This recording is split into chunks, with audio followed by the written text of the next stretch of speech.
Picks of Equinage for Park Racing on Tuesday, September 2nd. You're watching the simulation of the fair race courtesy of equinage.com. You have there the QR code.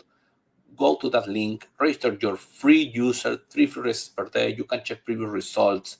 You can use this free user the time that you want before you subscribe. This is the best handicapping tool in the business. Then you have the win percentage, a probability calculated based on stats, the pace, the initial speed of the horses. Then you have the simulation, the GSR, the genetic, the pedigree of the horse in one number, and the SOR strength of race, the competitive level of each horse according to the last races. Higher, that means the horse was facing tougher competition. And you have the Scotty picks at the top, 55% winning rate, and the long shot suggested price play between 11 to 14 winning rate. Using this information, I will show you the Scotty picks, obviously the metrics for the 9 races of Park Racing. So you will make your own conclusions. I will provide you the picks that I improvised when I was doing the clip in Spanish. So in this race, see the Scotty picks, the long shot. The three of them are at the top. In this situation, the 3 tactical speed is coming from the short distance.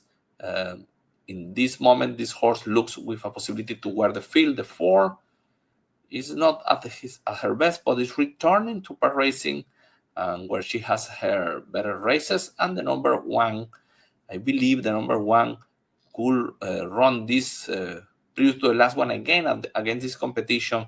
At this level is good enough to win. The number 2 is a bit out of shape, so I prefer 3-4-1.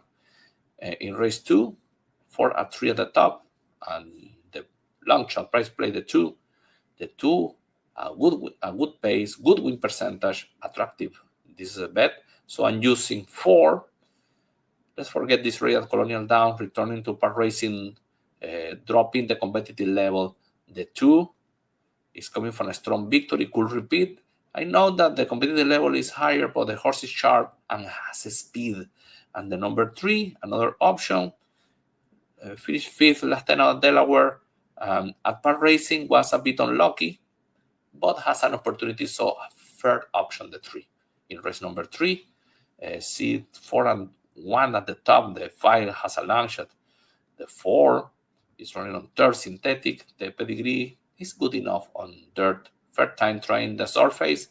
I believe this horse is the horse to beat. Is dropping class on dirt. So I believe it will make the difference. The number 1, ran good last time out, has tactical speed, will try to go for the lead earlier. And then you have the number 6, a horse that ran good 2 times at Park Racing, will be chasing the speed and could upset the race. So 4, 1, and 6 for me in race 4. See the Scotty picks, 6-1 and the long shot. Several first starters. You see the win percentage.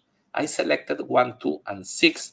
I know that Paco is riding the number 3, but I have concerns about the pedigree, the GSR, despite this a short distance, because you will see now the number 1, the Dan, ran decently, working very well. Michael Pino has 2 horses that are the number 6 and the number 1. The 3, that the horse that I'm leaving out of my picks, my personal picks, Kelly Breen, Paco Lopez, the Dan was running on turf, and on dirt has 0 experience, no speed. I have my doubts. If you want to use the 3 instead of one of these horses, it's reasonable. Then you have the 2. I like this horse, Robert Reed, very effective. And the Dan won fair at first asking. At Park Racing, by the way. And the number 6, Lucky Capo. The Dan didn't run, but it's Michael Pino working very well. Bowman, only 5%, but see, 25% in combination with Michael Pino. In race number 5, see the win percentage, wow. And the top 2 picks, 1 and 3. See the number 1 will control the pace. Michael Pino is the new trainer. A horse that has a clear opportunity to wire the field against this weak competition. The 3 is the enemy. And now trained by Jamie Ness. This horse has not run in 2025 and is working decently. Jimenez could turn this horse in something more competitive and is dropping class like the number 1. So the number 1 has a strong possibility to where the field is running recently, but if the 3 returns change, improve, could upset the number 1. So 1-3, 1 is likely the winner. The 3 is a wild card here. In race 6, 2 and 9 at the top and 6 the long shot. 2, 26% to win, as you can see. The number 9, 18%, but the number 9 struggles at the distance. See, the GSR is low. So the number 2 is running very well. I think needs this extra furlong. I will have it. So the number 2 is very strong. The 3 return with a good fair place at park racing, and the distance could fit very well for her. And you have 9 and 6. The number 9 has tactical speed, will try toward the field, but see, she struggles. She struggles a little bit running the 7 furlongs, so fair option, or the number 6, who ran good last time out and could try to close at the end. So 2, 3, 9, or 6 maybe. Race 7. 8 and 4 at the top. Then you have 3 fair starters, 8, 5, and 4. And at the end, I pick them as the number 1 could be an upset. The number 8, this trainer is effective, Eliseo Ruiz. The Dan ran good at the beginning of her campaign and working well. Then you have the 5, Linder as well, Paco Lopez, and no start for the Dan, working decently. So the trainer with 2 horses, 8 and 5, using both. The 4, I like that the Dan was a winner first time out, and the trainer, Michael Pino's effective, Michel Sanchez aboard. And checking the other horses, see the number 1, a horse that the Dan won first time out and was very competitive. So the number 1, a good option to upset the favorites, has a selection for the exotics. So only first starters in race 7, 8, 5, 4 for me. And the number 1, another option in race 8. See the top picks, 6 and 1, and the number 5 has a long shot. I believe the number 1 with this tactical speed could upset the race.